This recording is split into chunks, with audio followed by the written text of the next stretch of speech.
I'll be halfway to my mommy's home. It just dawned on us bleeding as a passing dawn. And it was my mistake, she never said a thing about Jesus.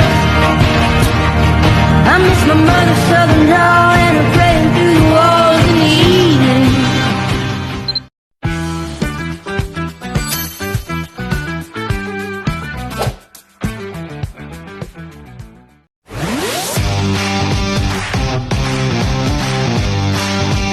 Assalamualaikum warahmatullahi wabarakatuh. Wahai sahabat semua, dalam video kali ini kita akan membahas sebuah topik yang sangat penting sekali, khususnya bagi para ikhwan-ikhwan nih yang sedang berikhtiar dalam mencari pendamping hidup. Yaitu judul kita kali ini, adab melihat sebelum melamar. Nah, jadi Islam itu sangat menghargai wanita dan juga memberikan hak kepada seorang laki-laki untuk melihat si calon istrinya sebelum melamar. Hal ini menunjukkan bahwa Islam itu tidak ingin kita itu membeli kucing dalam karung. Artinya, untuk lebih lengkapnya, yuk kita lihat cuplikan video yang satu ini. Zara, aku dengar kamu dilamar seseorang, Zara. Kalau boleh tahu, kamu udah kenal sama dia? Ih, dari mana tahunya? Padahal aku privasi sih. Enggak, sebenarnya itu tuh kami kenalnya udah lama kan, tapi melalui media sosial. Tapi kami tuh udah kayak membahas tentang masa depan gitu. Ya Sirah, dari hadis Nabi yang diriwayatkan hadis Tirmizi, Nabi bersabda, lihatlah dia supaya terjalin kecocokan antara kalian berdua. Jadi dianjurkan itu melihat calon istri. Iya sih. Tapi gimana lah ya? Semoga aja itu memang Kamu tuh ketika kalian tuh saling bertemu dulu secara langsung gitu. Tapi ya Nabi itu tidak hanya menganjurkan itu, Nabi memberi opsi lain juga. Misalnya kalau laki-laki itu tidak bisa bertemu langsung si calon istri, laki-laki itu bisa mengutus perempuan misalnya yang dipercayanya kan untuk melihat si calon istrinya. Nanti lah perempuan tuh ya melaporkan kepada calon suaminya tuh bahwa misalnya istrinya tuh misalnya sikapnya begini gitu, perbuatannya begini, kesehariannya gini-gini gitu. Jadi itu sih Nabi itu tidak hanya menganjurkan bahwa laki-laki itu untuk melihat secara langsung, bisa mengutus orang lain gitu. Oke, jadi di antara kami itu mungkin bisa ada orang ketiga atau perantara ya di antara kami berdua untuk mencari kebenaran atau apalah gitu tentang satu pihak gitu ya. Ya gitu ya. Betul yang dikatakan ketika Nabi sendiri melakukan memutuskan Ummu Sulaim untuk melihat yang dinikahinya. Oh iya. Berarti udah ada kejadiannya juga kan? Iya, Nabi sendiri pun melakukannya gitu. Tapi kan kalau misalkan dia mau ketemu nih kan, Iya. sudah tuh dia mau ngelihat kita nih sebagai pertimbangannya, apakah boleh dia melihat banyak atau apa aja sih yang sebenarnya boleh dilihatnya gitu? Oh itu ya Ra.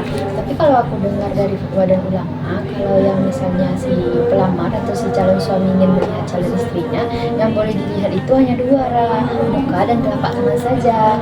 Karena kalau muka itu mewakili dari kecantikannya, kalau telapak tangan itu mewakili dari kesuburan dan kondisi fisiknya gitulah Ra. Jadi tangan berarti ada juga ya? Iya, kalau aku dengar ya Ra. Ya, yang dikatakan itu benar juga, tapi yang dilakukannya itu hanya boleh beberapa kali saja, selama itu niatnya untuk melamar, bukan untuk hal yang lain. Jadi baik itu ya. Tapi ingat juga Zahra tuh jangan berduaan gitu, harus ada orang pendamping seperti orang tua atau kerabat dekat gitu, agar yang melihatnya itu tidak timbul fitnah. Berarti nggak boleh lah berdua-duaan ya, harus perantara. Iya. Nah satu lagi Ra, misalnya kalian nanti setelah bertemu kurang tidak ada atau ada merasa tidak cocok gitu kan, jangan sampai gara-gara itu putus pula silaturahmi kamu dengan dia. Kak, bisa maklumi kan istilahnya kita tuh masih memilih-milih gitu kan. Kasih ya guys masukan-masukannya, semoga pilihan Zahra sekarang ini jadi pilihan yang terbaik dan bisa mengajakkan kepada pernikahannya sakinah mawaddah warahmah. Amin. Insya Allah lah, dengan jalan yang baik dan melakukan ajaran Nabi, hubungan itu semoga langgeng dan membawa berkah gitu. Ya, yang penting kalian berdua tuh ya saling melengkapi, saling menghormati gitu agar rumah tangga kalian tuh sakinah mawaddah warahmah. Amin amin. Amin. Semoga kalian nyusul ya. Nah, jadi begitu teman-teman, di dalam Islam itu bagaimana adab cara melihat si calon wanita sebelum melamar. Nah, selanjutnya kita akan membahas mengenai melihat kepada selain wanita yang dilamar beserta pembagiannya. Untuk penjelasan lebih lengkapnya, yuk kita simak video yang satu ini.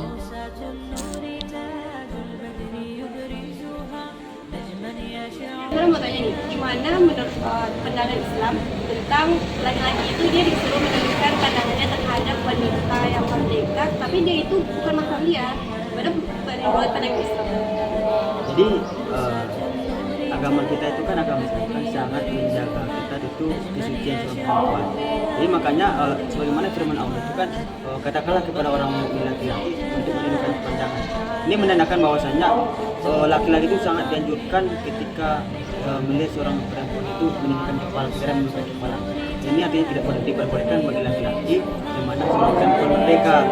Ditakutkan nanti ketika seorang laki-laki memandang perempuan itu menunjukkan syahwat, ya kan? Terjadi hal yang tidak diinginkan. Makanya tidak diperbolehkan melihat perempuan apalagi perempuan merdeka. Terus gimana kalau kan kita sama saudara nih kan abang sama adik, ada nggak ketentuan batasan aurat antara abang dan adik tersebut? Karena kan dia satu nasab nih, gimana nih pandangan Islam? Jadi seorang laki-laki itu boleh melihat wanita mahram atau perempuan mahram seperti kakak dan adik kan diperbolehkan melihat auratnya, tetapi seorang laki-laki juga harus tahu batasannya melihatnya. Jadi yang diperbolehkan melihat itu antara pusat dan lutut. Jadi yang tidak diperbolehkan itu, yang diharamkan itu melihat antara pusat dan lutut. Jadi selebihnya boleh dilihat seorang laki-laki. Kalau untuk wanita kecil, anak perempuan kecil, bagaimana batasan dalam auratnya? Jadi kalau memandang anak kecil itu, anak terutama perempuan kecil, itu diperbolehkan sebelum anak perempuan kecil ini belum tamyiz. Artinya belum dapat membedakan mana yang baik dan mana yang buruk. Sehingga laki-laki itu boleh melihat auratnya, tetapi ada kecualinya. Laki-laki tidak boleh melihat auratnya. Dan selebihnya itu diperbolehkan. Laki-laki sesama laki-laki, apakah ada batasan auratnya?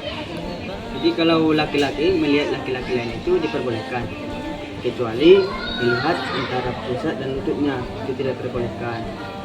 Sebagaimana ada dua pendapat mengatakan, pertama itu pendapat Abu Said.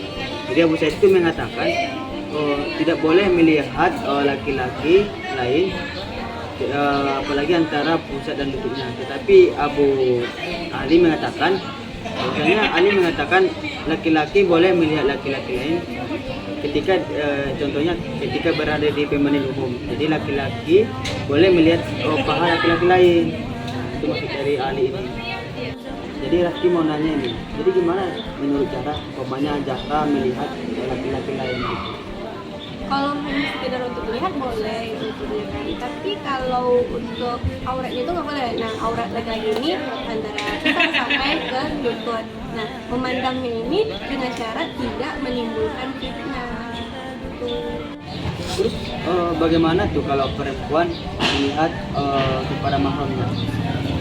Sebenarnya kan itu sama dengan juga mencakup yang tadi sebelumnya kan, karena laki-laki ini pada dasarnya auratnya itu cuman besar kecuali besar sampai lutut. Nah untuk mahram ini boleh dilihat kecuali bagian yang auratnya tadi. Dari sekian banyak pertanyaan tadi tuh berarti ada 7. Pertanyaan terakhir nih, gimana pandangannya ketika suami istri dalam melihat auratnya?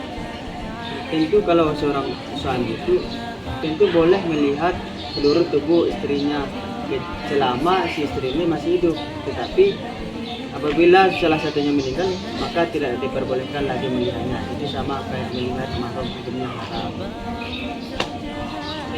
Terima kasih banyak Rifki. Sama.